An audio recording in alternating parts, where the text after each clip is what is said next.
everyone, and welcome. Have you ever looked at a giant sand dune and just thought, wow, how is that even possible? How can something so huge be made from teeny tiny little grains of sand?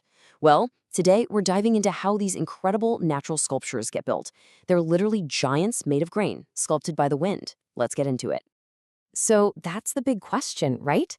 How does the wind, something you can't even see, manage to build a literal mountain out of sand? It sounds like it should be impossible, but the answer is actually this really cool dance between a couple of very simple forces.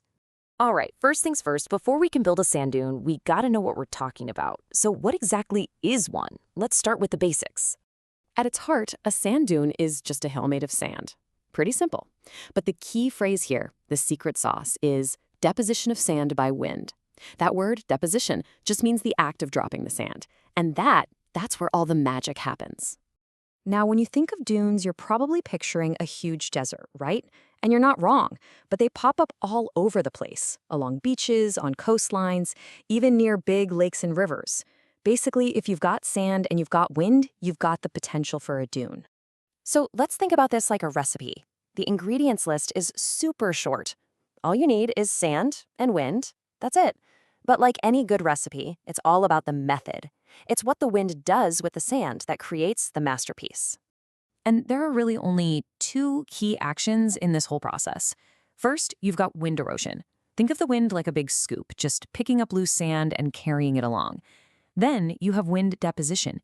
This happens when the wind slows down for some reason and has to drop all that sand it was carrying. That's the whole cycle. Pick it up, move it, drop it off. That's the engine that builds a dune. So we've got our ingredients, we've got our method. Now for the fun part. Let's see how they actually come together to make a brand new dune, pretty much out of thin air. You know, funny enough, it all starts with some kind of obstacle. It could be anything really. A rock, a hardy little plant, a piece of wood. That one little thing is the trigger, the tiny seed that a giant dune is going to grow from. So here's how it goes in 3 easy steps. 1. The wind carrying sand bumps into that obstacle and slows down. 2, because it's slowed down, it has to drop the sand right there. That's deposition. And 3, that little pile of sand now becomes its own obstacle, which makes more wind slow down and drop more sand. It's this amazing snowball effect that just lets the dune grow and grow. But here's the really cool part. A dune is never finished. It's not some static monument. In a way, it's a living thing. They're always growing, changing their shape, and, get this, even moving across the land. This constant motion is what creates that classic dune shape. The side facing the wind, the windward side, gets a long, gentle slope because the wind is just pushing sand up it.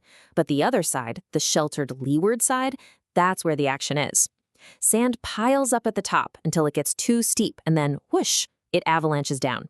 That creates a really steep side called a slip face. So this endless cycle of blowing sand up the gentle side and having it tumble down the steep side doesn't just change the dune's shape. It actually makes the whole thing move. It's called dune migration.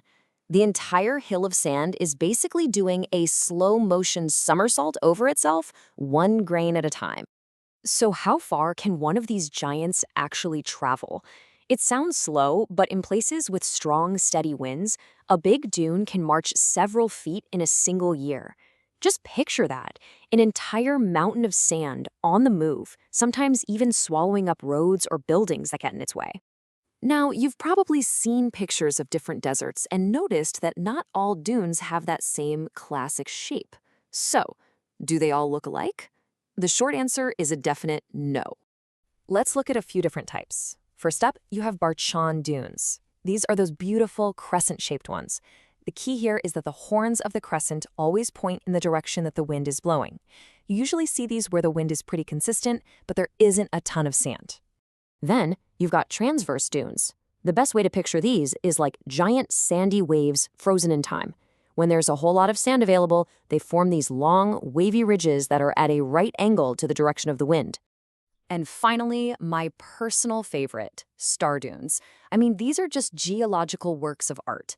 They happen in places where the wind is all over the place, blowing from many different directions. This pushes the sand up into a huge central peak with these arms radiating outwards, making it look just like a giant star when you see it from above. Okay, so we know how they're born and how they move. But why do they matter? Are they just cool-looking piles of sand? Not even close. Dunes are actually incredibly important to their local environments. Seriously, they're essential. On a coastline, they're the first line of defense against big ocean storms. They also create these unique little habitats for all kinds of specially adapted plants and animals. And for scientists, they're the perfect real-world laboratory for studying the forces that are constantly shaping our planet. And really, if you take one thing away, it's this. Sand dunes are this incredible, visible proof that the ground beneath our feet is not static. Our world is constantly in motion, always being sculpted and reshaped by these quiet, powerful forces of nature. So I'll leave you with this final thought. If the wind can build a mountain, grain by grain, what other amazing stories are being written all over our planet? From canyons being carved by rivers to coastlines shaped by waves, our world is always a work in progress, sculpted one tiny piece at a time. Thanks for watching.